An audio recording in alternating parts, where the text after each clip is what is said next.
22, 23-year-old, came into the emergency room for a heroin overdose. He was brought in by an ambulance with the cops there. And, you know, when I approached him, you know, I let him know this is, the police had left the room, and he asked me if I was with the police, and I said, you know, I'm here for you. I'm not interested in talking to the police about what's going on with you. So when we set up the interview with him, he was at maybe a 5, and I said, on a scale of you know, 1 to 10, how ready are you to get off heroin? He said a 5, and so I said, well, what would make this a 10? And he said, well, if I'm ever back in your emergency department, I'll know that I've got a problem. An hour later, he's back, and you know, and I just approached him. I said, "So you're back?" I said, "Help me, you know, help me understand this. If I remember correctly, one of the things that you had said was that if you're ever back in the emergency department, you said that would be a sign for you that you maybe you got a problem." And I asked him, you know, just where are you at with that now? And he was like, well, give me the information. And I didn't get him in, the liaison did. But it was a couple hours later, you know, his family was all on board. So we got him in. Yeah.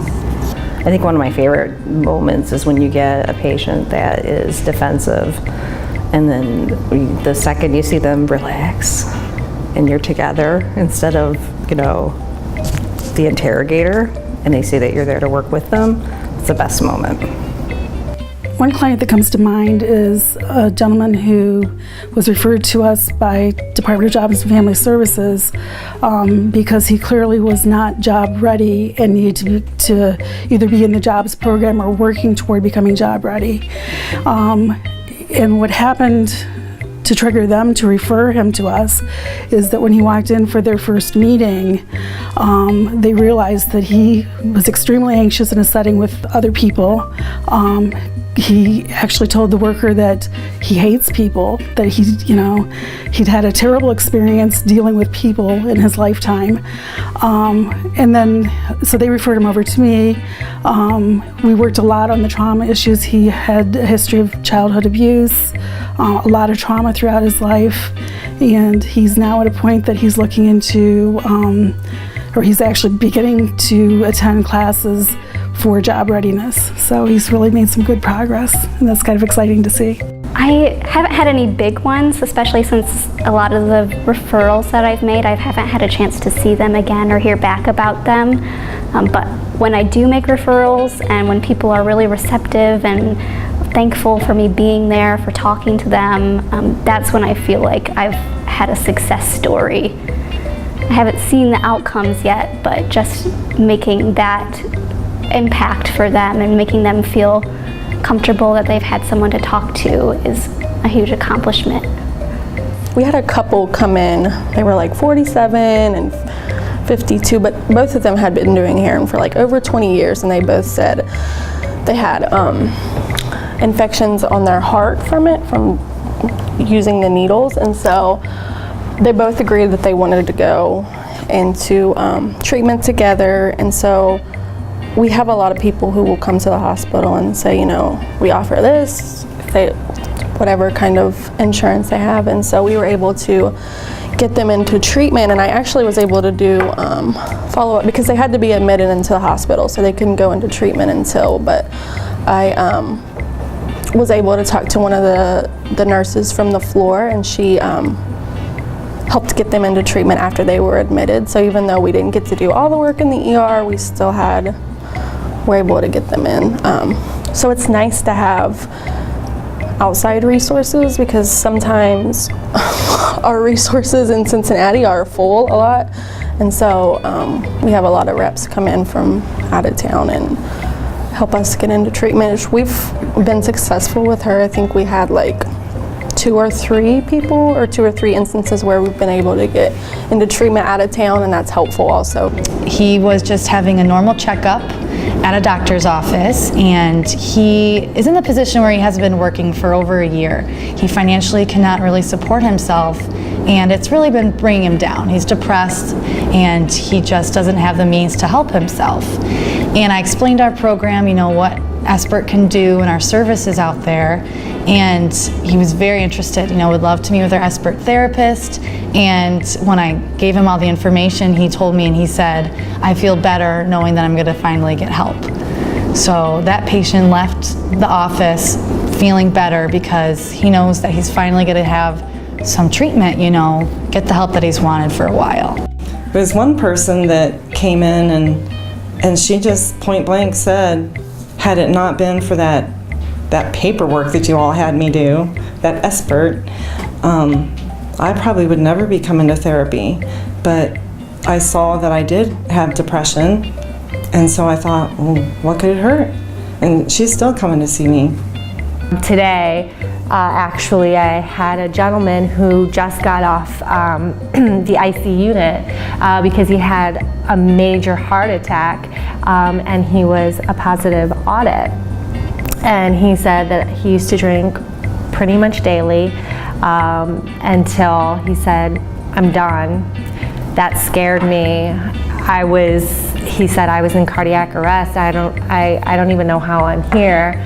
So yeah, we got him set up with some outpatient AOD treatment where he lives, because he doesn't live in Sandusky, but he lives elsewhere. But we got him linked up with that, and we got him some lists of AA meetings, and he's super willing and super wanting to, you know, get into the right path, and he was so happy and so energetic and very, you know, appreciative, and he kept saying, I thank you so much. This hospital's been wonderful to me.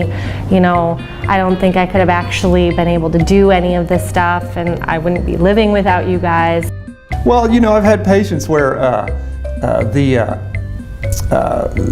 they've referred them to me, and the provider's actually quite frustrated with them because they're maybe non-compliant with their medications. They, you know, complain a lot, you know, you're not helping me, all this kind of stuff. And then then this one in particular, you know, she comes and talks to me, and you know, after a couple of sessions, she's agreeing to, you know, start, okay, well, maybe I do need to, you know, address my diabetes a little more aggressively, you know, so she starts taking the medicine, and, you know, she starts asking about smoking, and the provider's like, really? You know, and then she comes back and does blood work, and her A1C's lower. Well, imagine that, you know. I was working in the ED one day, and one of the nurses came and said, I've got a patient getting ready to discharge, will you see them? And I was like, you know, I had a bad attitude, and I was like, they're getting ready to leave. I was like, what do you want me to do? I probably can't do anything. And they said, well, they're here for heroin, and they're getting ready to discharge them. They're medically cleared. And I said, okay, I'll go over and see him. And this guy was 36 years old. The last 18 months, heroin had totally wrecked his life. He lost his family. He's getting ready to lose his vehicle. Had lost his home. He's living with his grandmother, who was there, and both of his parents were there. And the family really wanted him to get treatment, but I didn't know how much this guy was really invested. And he said that he really did want to go to treatment, and you know, he was ready to do something about it.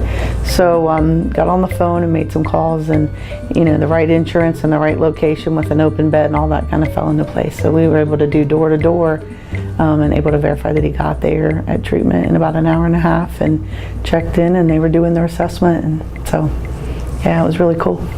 She had scored high on the mood screening, had stated that, you know, she had thought about harming herself and had harmed herself in the past, but she wasn't thinking of it at the time. And when I was able to call her back and say, hey, have you been able to follow up with the agency you were trying to get with? She was like, you know, you are so nice. Thank you so much. You really helped that, because she didn't want to talk to me at first. And then she opened up and was grateful for it. Like when I work in the hospital, I've noticed several times being able to look people in the eye and really see them, and they know that you see them and hear them, and being in the hospital is often scary, and you feel kind of like an animal sometimes. You get poked and prodded, but when someone comes in and they're just looking at you, eye to eye, and you're a person and I care about you, that's an awesome thing. I really enjoyed that. I had a patient, a mom and a teenager. The teenager received a screening, and she had answered thoughts of suicide, and the mom didn't even know. She didn't even, that's not even why they were there. I spent about 30 minutes with them, and they now come to therapy, and they hugged me and we all cried, and it was great.